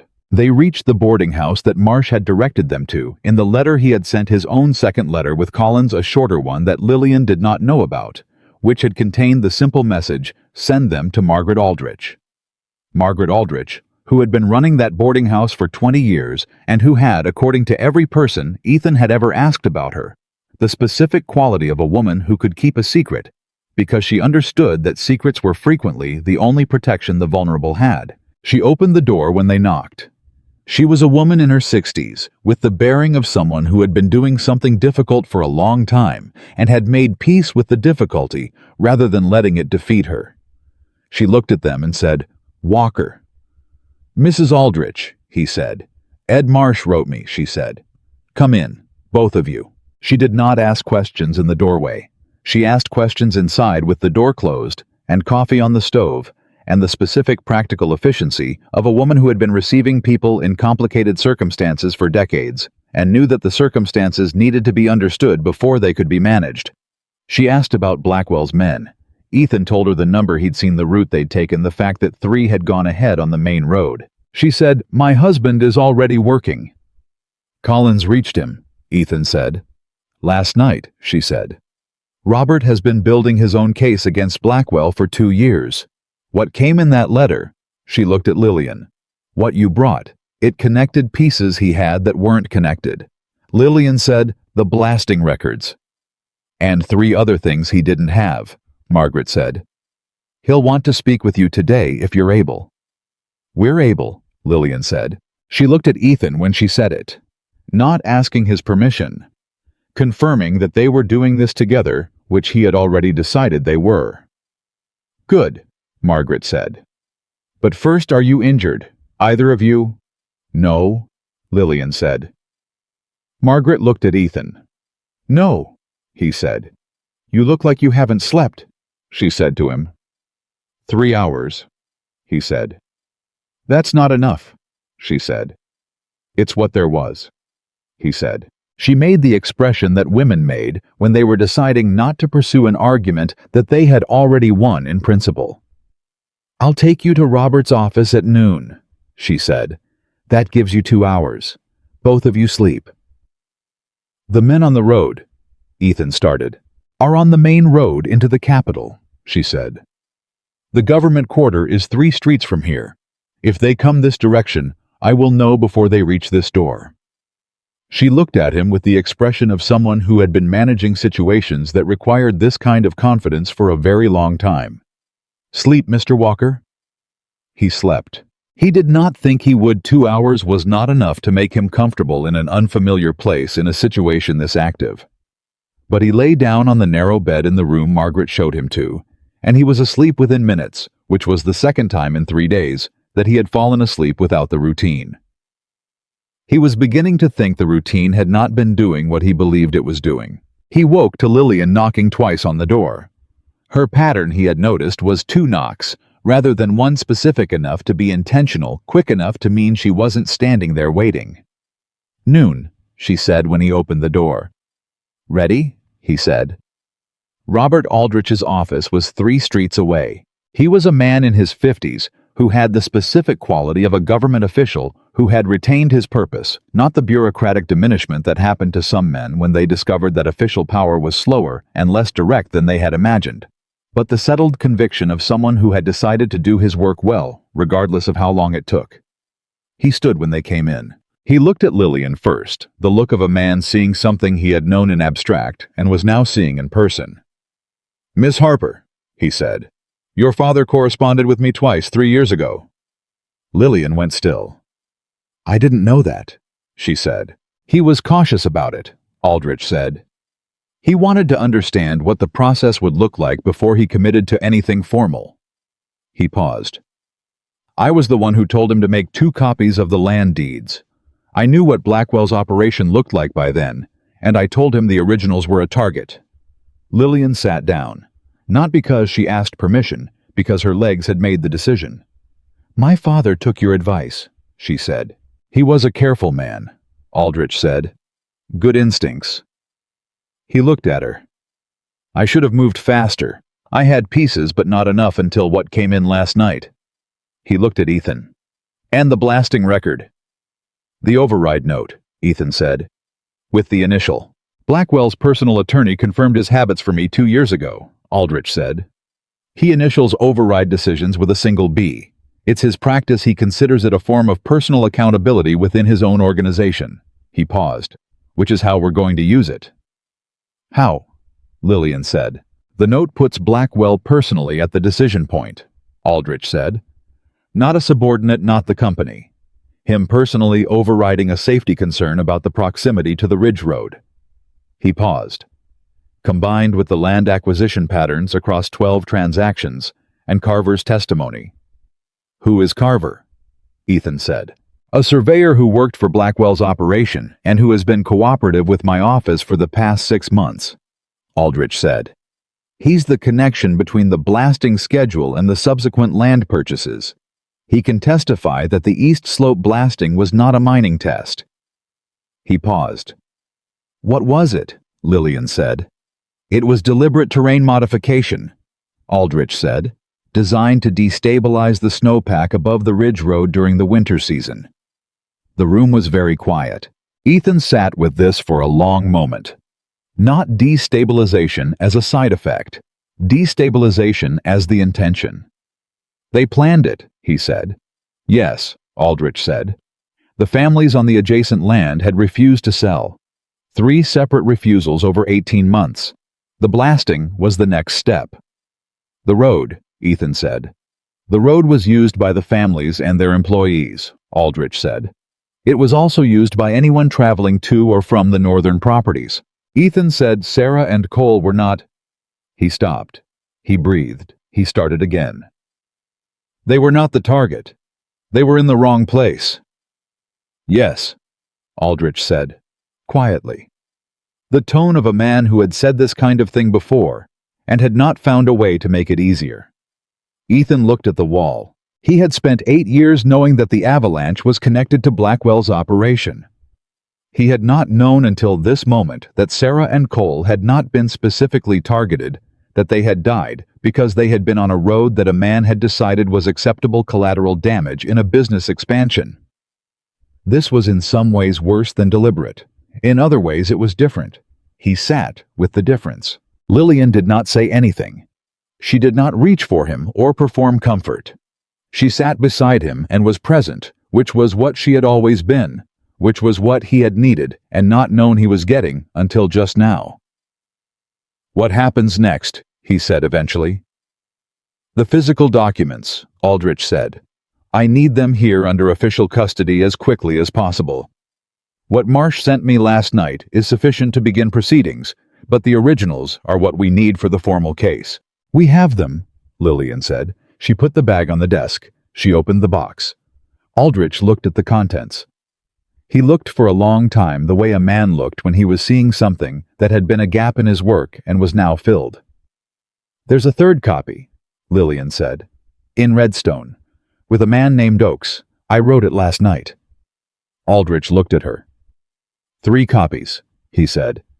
"My father taught me to be careful," she said. He looked at the documents, then at Ethan, then at Lillian. "How did you get from Black Pine Ridge to Redstone to here with Blackwell's men on the road?" he said. "He knows the mountain," Lillian said. Aldrich looked at Ethan. "Blackwell's men are in the capital," Ethan said. 3 of them came in on the main road. "I don't know where the others went," Aldrich said. "I have 2 deputies who have been watching for them since last night. When Collins arrived with the letter, I expected you'd be behind it." He paused. "The men are currently at the Territorial Inn, under observation." "Under observation, but not in custody," Ethan said. "Not yet," Aldrich said. "I need the formal proceeding to begin before I can hold them legally. Once it begins—" "How long?" Ethan said. "Tomorrow morning," Aldrich said. "I file the formal complaint tonight. The magistrate reviews it and issues the hold warrant by morning. Blackwell's men can't leave the territory once that warrant is issued." "And Blackwell himself," Lillian said. "He's in Cheyenne," Aldrich said. "My counterpart there has been briefed. He's been waiting for what you brought me." He looked at Lillian. "Your father's attorney knew what he was building. He was right about almost everything. He just didn't live to see it finished." Lillian was quiet. "He knew he might not," she said. "That's why he made sure I had it." Aldrich nodded. He stood. He held out his hand to Lillian first. "Miss Harper," he said. "Your father would be proud." She shook his hand. He held it for a moment, the handshake of a man acknowledging something beyond the professional. "Thank you," she said. He turned to Ethan. He held out his hand. Ethan shook it. "I owe you an apology," Aldrich said. "You came to this office 8 years ago. You came 3 times. And 3 times someone told you there was nothing to be done without evidence." He paused. "I wasn't here then, but I should have been, and the people who were should have done better." Ethan said nothing. "It took 8 years," Aldrich said. "That's too long." "Yes," Ethan said. "It is." "I'm going to make sure it counts," Aldrich said. Ethan believed him. That was not a certainty. He had arrived at quickly. He had spent 8 years not believing the things that government offices told him about what was possible and what wasn't. But Aldrich was not talking about what was possible. He was talking about what he was going to do. There was a difference, and Ethan recognized it. "All right," he said. They went back to Margaret's. Margaret had food on the table which neither of them had asked for, and both of them needed. They ate at the table in her kitchen, with the specific quality of 2 people at the end of something, the specific tension of the past 3 days beginning to release not all at once, but in stages like ice in a slow thaw. After a while, Ethan said, "I was wrong." Lillian looked at him. "In the cabin," he said, "when I told you I had been disappearing, I said I'd been keeping myself in a place where nothing happened. Yes, she said. I was wrong about what was happening, he said. Things were happening. They were just happening to other people. He looked at the table. 12 families over 10 years. All the people on those land transactions. I was 50 miles away on a mountain not knowing any of it and thinking there was nothing to be done. You didn't have what we have now, she said. No, he said. But I also stopped looking. He paused. I think I stopped looking because looking hurt. Because every time I looked in the direction of Blackwell, I ran into the wall of not being able to prove it, and running into walls hurts, and I stopped. He looked at her. You didn't stop. I didn't have the option to stop, she said. He came to my door. I had to keep moving. You would have kept moving anyway, he said. She considered this honestly. Probably, she said. It's how I'm made. I know, he said. It was the first thing I understood about you. When you woke up on my floor and the first thing you said was about my heart, not about yourself. He paused. You'd been through a blizzard and nearly frozen, and you woke up and noticed something about the person in front of you. You were the person in front of me, she said. Yes, he said. But most people wake up from that kind of experience, and the first thing they notice is themselves. She looked at him. What does that tell you about me? She said. That you're oriented outward, he said. That the world you're paying attention to includes other people. He paused. That's rare. It's just how I was raised, she said. It's rare regardless of how it arrived, he said. She was quiet. Ethan, she said. Yes, he said. When we go back to Black Pine Ridge, she said. He looked at her. The cabin, she said. If they damaged it, we'll rebuild it, he said. She looked at him. She said. Yes, he said. If that's... He stopped. He looked at the table. I have not been good at saying things that are uncertain. I spent 8 years in a place where everything was certain, because I made it certain.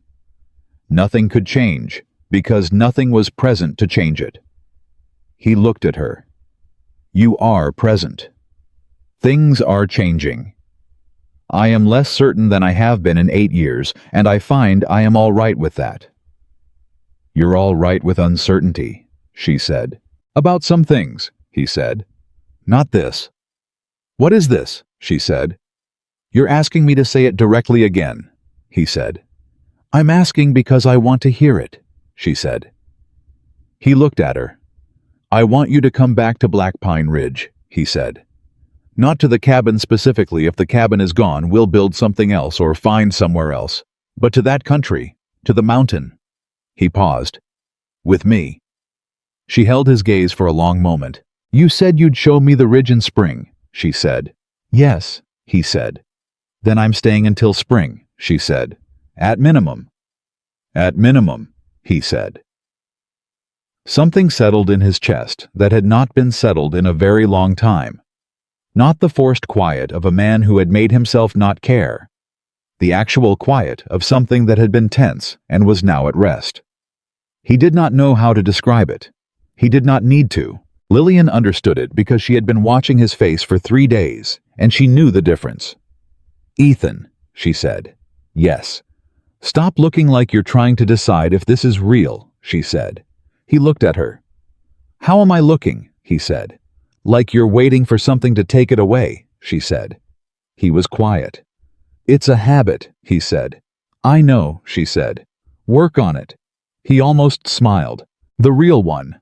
The one that had been coming more frequently since a woman had fallen through his door in a blizzard and told him he was cold and not meant his hands.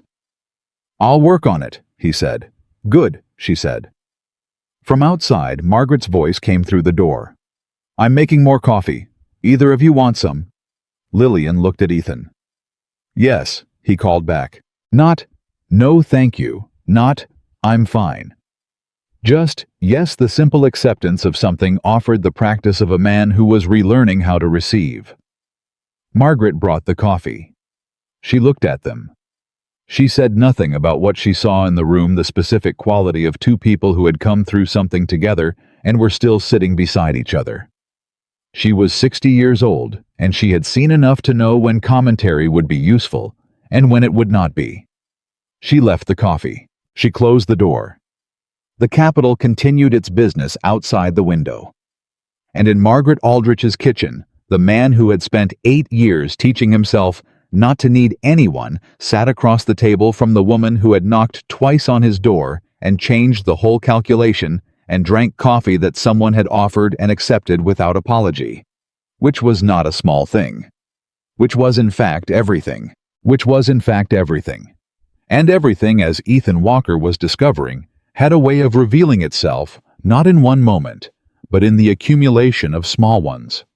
The way a season changed, not on the day you named it, but through 10,000 quiet shifts that added up to a different world.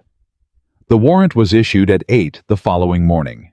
Aldrich came to Margaret's house to tell them himself, which was not something Ethan had expected from a government official, and which told him more about Aldrich than anything said in the office had. "Blackwell's men are in custody," he said, standing in the kitchen with his coat still on. "All 3 that came in on the main road. The others," he paused. "The others haven't been located yet." "How many others?" Ethan said. "We think 2 more, Aldrich said. "They may have gone back to the ridge when the 3 came south. My deputy in Black Pine Hollow is looking." "The cabin," Lillian said. "Yes?" Aldrich said. "If they went back to the ridge with nothing to find, then they may have taken their frustration out on the cabin," Ethan said. "Possibly," Aldrich said. "I'm sorry. We knew it was a risk," Ethan said. "He said it without performance. It was a real thing, and losing a thing he had built was real, and he was not going to pretend otherwise. But he had made the calculation in the dark cabin before they left, and the calculation had come out the same way every time the documents mattered more, and Lillian mattered more, and those were the things he had taken with him. The cabin was wood and time. He had both." "What about Blackwell?" Lillian said. "My counterpart in Cheyenne moved last night," Aldrich said. "Blackwell is in custody as of 6 this morning." He looked at Lillian. "He'll be transported here for the formal proceedings." She was quiet. "It's real," she said. Not a question. The statement of someone confirming something they had believed might not be possible. "It's real," Aldrich said. She looked at Ethan. He held her gaze. He thought about her father writing careful letters to a government office 3 years ago on the advice of a man named Aldrich, who had told him to make 2 copies of the land deeds. He thought about an attorney who had kept building a record, even when he was afraid, even when the people around him were disappearing. He thought about a woman who had carried a box through a blizzard and knocked twice on a door in the dark because it was the only door with light behind it. He thought about 8 years. He thought about what 8 years built when you spent it on grief and what 8 years could build when you spent it on something else. "Thank you," he said to Aldrich. "Thank the 2 of you," Aldrich said. "What you brought me in 3 days is more than I managed in 2 years." He left. The kitchen was quiet. Margaret came in from the hall with the specific timing of a woman who had been waiting for a conversation to end before entering, which meant she had heard most of it.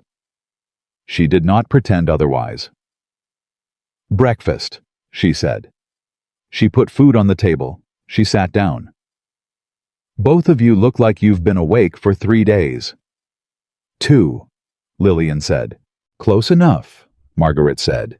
She poured coffee. She looked between them with the expression she had been wearing since they arrived, the assessment of a woman who had been receiving people in complicated circumstances for 20 years and had developed an accurate read of what she was looking at.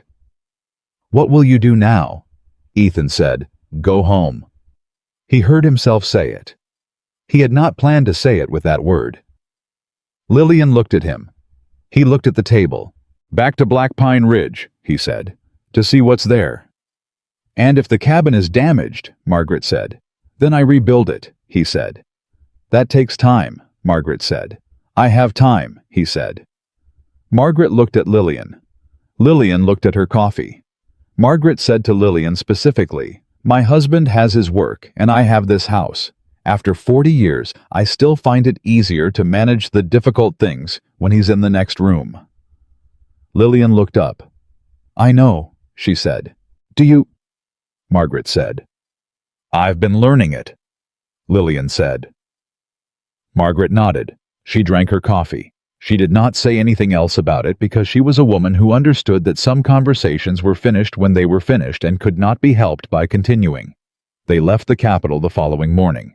Aldrich had sent word that the two men who had gone back toward the ridge had been located and detained by his deputy in Black Pine Hollow, which meant the road north was clear and the specific quality of the journey home was different from the journey south. The journey south had been a flight. This was a return. Ethan had not known until he was on the road heading north with the capital behind him how different those felt in the body. Flight required a kind of compression. Everything pulled inward, attention outward, the specific posture of a person who is managing constant threat. Return allowed something to expand. Not carelessly, he was not a careless man, and he did not think the danger was fully resolved.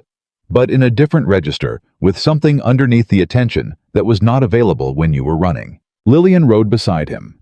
She had been riding beside him since Redstone. He had been thinking about the fact that the position was not something either of them had discussed or arranged. It had simply become the position they took when they were on the road together, and neither of them had changed it. You're quiet, she said. I'm always quiet, he said. Not like this, she said. This is the thinking quiet, not the staying away quiet. He looked at her. Those sound different to you, he said. Yes, she said. Tell me how, he said. She thought about it. The staying away quiet is even, she said. It's the same on all sides, no rough edges. She paused. The thinking quiet has texture. You can hear it when something is working. She looked at him. What are you working on? He was quiet for a moment. What the ridge looks like in spring, he said. I've been trying to describe it to myself, so I can tell you later. She looked at him. You're practicing, she said. Yes, he said. For describing things to me, she said. I'm aware of how that sounds, he said. I like how it sounds, she said. He said nothing. She said, What does it look like, the ridge in spring? I've been alone there in spring for 8 years, he said. I don't have anyone else's reaction to compare it to. It's just the way it looks. Tell me the way it looks, she said. He thought about it with the care he brought to things that needed to be accurate. The pine comes back fast, he said. Faster than you'd think. Winter takes a lot, but the root systems are deep and spring hits hard up there. There's a week where everything smells like it just arrived. Like it's new even though it's been there the whole time. He paused. The melt runs fast along the east side. You can hear it from the cabin. When I was in there with a fire going and the window cracked, I could hear the water moving. It's the best sound I know. She was listening with her whole attention. The horses like it, he said. Spring. They get loud in spring in a way they don't any other time. Cole used to say they were complaining about the winter. She smiled. Not the almost smile, the full one. He saw it and felt it in the same way he had been feeling things for the past 4 days, as if a layer between him and the world had been removed, the layer that had been keeping everything at a manageable distance. He was not entirely comfortable with the removal of that layer. He was more comfortable with it than he had expected to be. They stopped for the night at Marsh's station. Marsh made food and asked no questions about anything except the horses, which were answered, and then he went to bed early with the discretion of a man who had spent 20 years moving information between people and understood when the most useful thing was to be absent. Ethan sat by Marsh's stove. Lillian was in the room Marsh had given her. He sat, and he thought about Marcus Blackwell in custody in Cheyenne. He thought about what Aldrich had said. Deliberate terrain modification. A decision made behind a desk by a man who had decided that the ridge road and the people who used it were acceptable costs. A decision overridden with an initial. 1 letter. The weight of everything that had followed from 1 letter initial on a surveyor's note. He thought about Sarah. He thought about Cole. He had thought about them every day for 8 years always, with the weight of the unresolved, the knowing, without the proof, the understanding, without the acknowledgement. Tonight, the weight was different. Not gone. He did not expect it to be gone, but changed the way Lillian had said grief changed when it had somewhere to go. It had somewhere to go now. The formal proceeding would happen. Blackwell would answer for what he had decided. The families who had lost land would receive the acknowledgement that what had been done to them was wrong. And Sarah and Cole, who had been in the wrong place at the wrong time, on a road that a man had decided was an acceptable risk, their deaths would be on the record as what they were. Not an accident. A consequence. Named and placed correctly at last. He sat with this until the stove needed tending, and then he tended it, and then he went to sleep. The knock came at his door at 3 in the morning. 2 knocks. He was awake before the second one. He went to the door. Lillian was standing in the hall with a coat over her sleeping clothes and the specific expression of someone who has woken from a dream and is not entirely free of it yet. "I'm fine," she said before he could ask. She stopped. "Come in," he said. She came in. She sat in the chair by the stove. He sat on the edge of the bed. She said, "I dreamed about my father." He waited. "He was on the farm," she said. "In the early morning, the way he was every morning. He was singing." She paused. "In the dream, I was watching from the house, and I knew what was going to happen, the uncle, the papers, all of it, and I wanted to warn him. But every time I tried to call out, the sound wouldn't come." "You couldn't reach him," he said. "No," she said. "And then I woke up." She looked at her hands. "I've been having that dream since he died. Usually I wake up feeling like I failed something." She paused. "This time was different." "How?" he said. She looked at him. "This time when I woke up," she said, "I thought it's almost done. What was done to him is almost on record." She paused. "He deserves to have it on record." "Yes," Ethan said. "He does. Your wife," she said, "and your brother, they do too." He looked at the stove. "It won't be the same," he said. "Having it on record, it won't be the same as no," she said. "It won't be the same as having them back." She paused. "But it's something.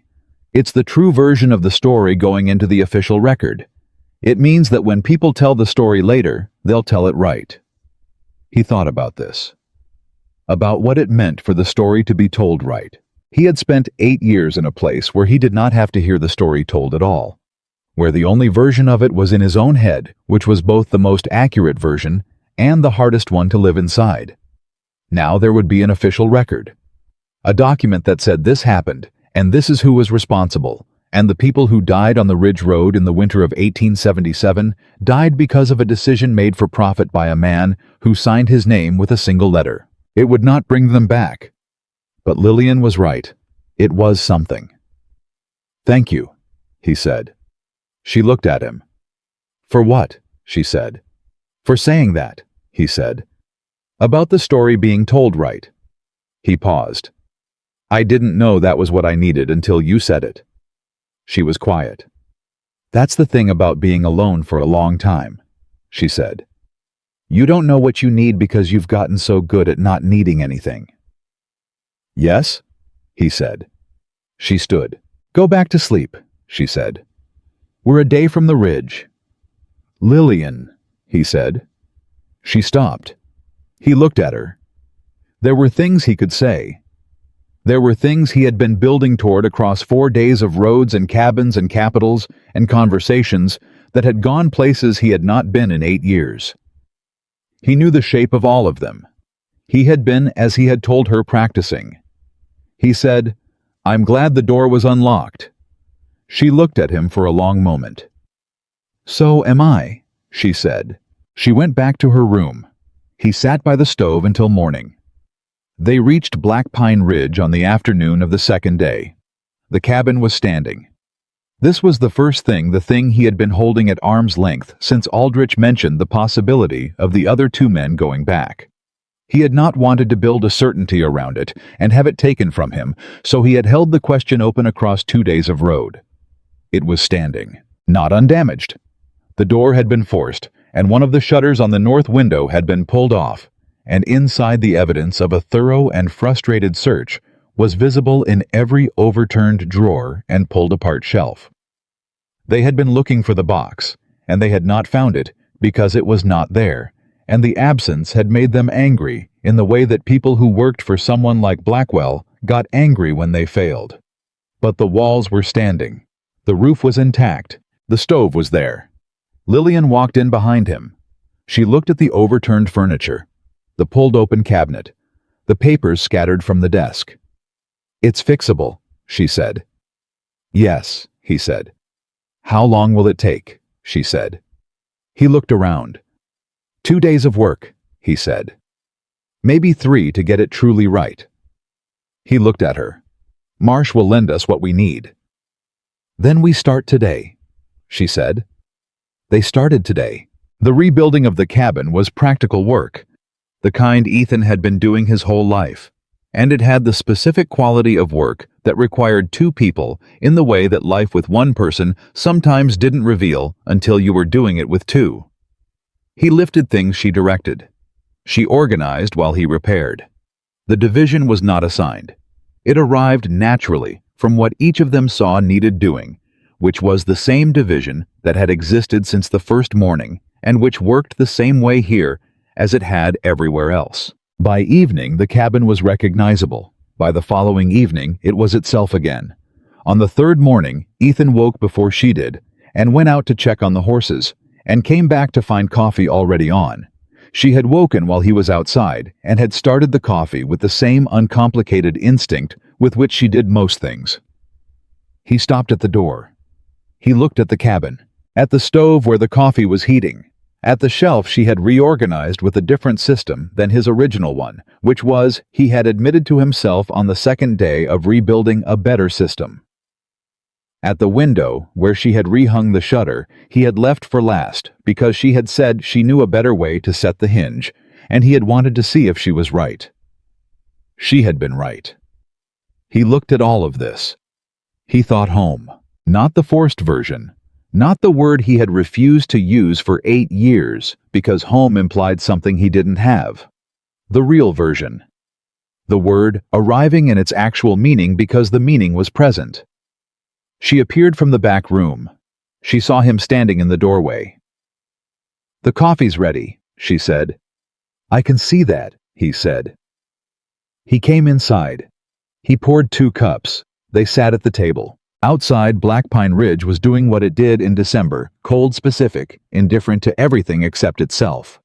But in the cabin with the stove going, and the new hinge on the shutter sitting correctly, and the coffee between them, the indifference of the mountain did not penetrate. "Aldrich wrote," she said. He looked at her. She had gotten mail at Marsh's on the way up. He had been with the horses, and she had collected it. "Blackwell's formal proceeding is set for February," she said. "He's asking us both to provide written accounts for the record. We don't have to be present for the proceeding itself." "Unless we want to be," he said. "Unless we want to be," she agreed. She looked at the letter. "He also says that 12 families have been formally notified that their land transactions are under review. Most of them are still in the territory." She paused. "He says it will take time, but the path is clear." Ethan looked at his coffee. 12 families. He had not let himself think too much about the 12 families across 4 days of road and crisis. He had thought about the blasting and the override note and the initial. He had thought about Sarah and Cole. He had thought about Lillian's father and the 2 copies of the land deeds. 12 families. People who had sold land they did not want to sell under pressure. They should not have faced to a man who had decided that the expansion of his holdings was worth the cost to them. "They'll get something back," he said. "Some of them will get it back entirely," she said. "Others, Aldrich says, the transactions are too entangled. But they'll get acknowledgement and compensation where it can be arranged." "That matters," he said. "Yes," she said. "It does." She set the letter on the table between them. "There's one more thing," she said. He waited. "My father's farm," she said. "Aldrich says the Harper transaction is straightforward. The forgery is documented. The original deeds are in hand. The recovery is clear. He says the farm can be returned to my name within 3 months. Ethan looked at her. The farm, he said. Yes, she said. In Illinois, he said. Yes, she said. He looked at the table. He thought about what this meant. About a woman who had run from a farm in Illinois with a box of documents and a horse that eventually went over in a blizzard. About a farm in a state that was not this state that was 3 days' ride even in good conditions, that represented everything she had had before she lost it. He said, "What will you do with it?" She looked at him. "I've been thinking about that," she said. "And," he said, "my father built it," she said. "He spent 20 years on that land. It mattered to him in the way that land matters when you've put yourself into it." She paused.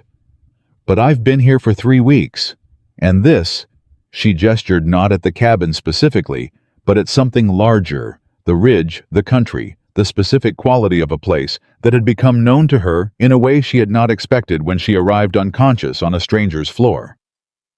"This is not what I expected." "No," he said. "I didn't expect to find anything here except shelter," she said. "I expected to survive the storm and figure out how to get to the next place." She looked at him directly. "I didn't expect to find something worth staying for." He held her gaze. "The farm," she said, "I'll sell. To someone who'll work it. There's a family in the county who my father knew they've been trying to get more land for years. They'll care for it the way it deserves." She paused. "And I'll use what comes from it to—" She stopped. "To what?" he said. "To build something here," she said. "If you'll let me."